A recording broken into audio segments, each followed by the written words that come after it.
Hola, soy Anselmo García, alumno de segundo de bachillerato de Liga de Guadiana, y en este vídeo voy a hacer un viaje por la historia de la música. Voy a empezar hablando por la Edad Media hasta llegar hasta la música del siglo XX, y entre ellos pasaré hablando por el Renacimiento, Barroco, Clasicismo, Romanticismo y, como he dicho, llegar a la música del siglo XX.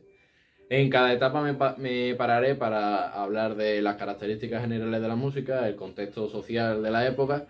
y cuando finalice de hablar de todo esto en la época, mostraré unas composiciones que he hecho de cada época para mostrar las características generales de la música en estos periodos. Bueno, vamos a comenzar por la música en la Edad Media.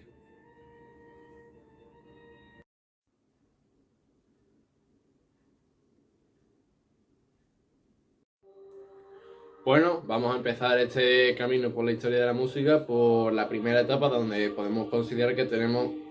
música escrita, que va a ser la Edad Media. Que, como sabemos, la Edad Media va a abarcar desde el siglo V después de Cristo hasta el siglo XV, aunque no vamos a poder empezar a hablar de música, del desarrollo de la música en la Edad Media hasta el siglo IX.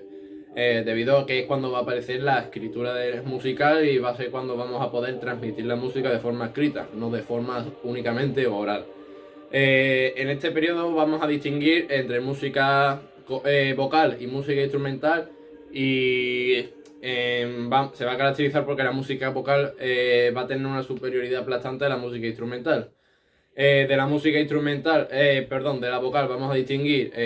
dos tipos, la profana y la religiosa, donde va a destacar la religiosa, que, más, que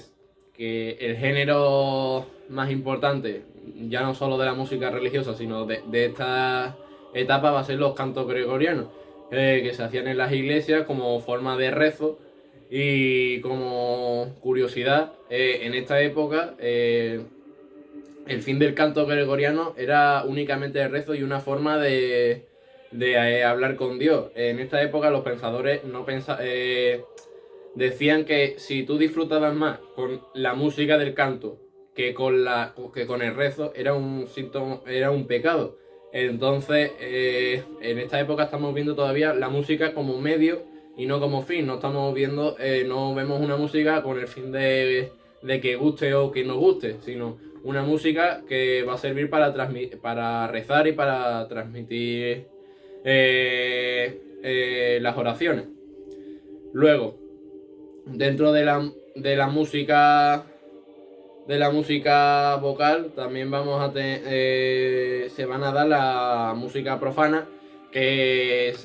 que la van a realizar los trovadores y los juglares, que más o menos van a ser músicos callejeros o músicos en algunos que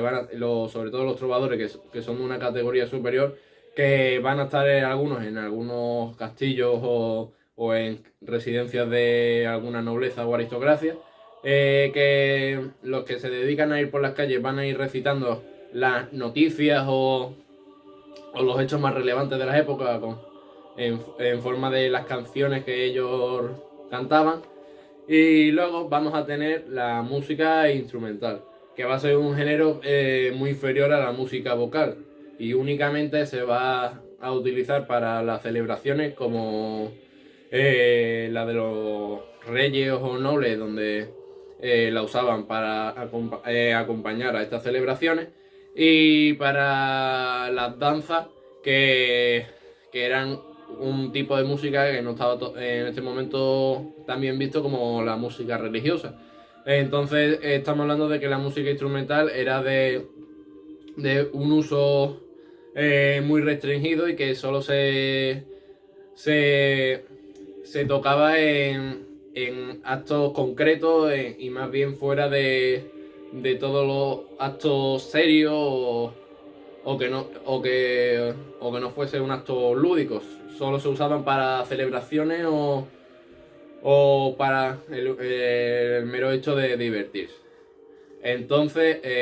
para esta época he creado una composición de una danza medieval, que se va a caracterizar como las que se componían en esta época para, como he dicho, para las danzas o para amenizar las celebraciones sobre todo de la nobleza, que era quien podía pagar un grupo de músicos para amenizar esta celebración. Así que espero que os guste y os dejo con ella.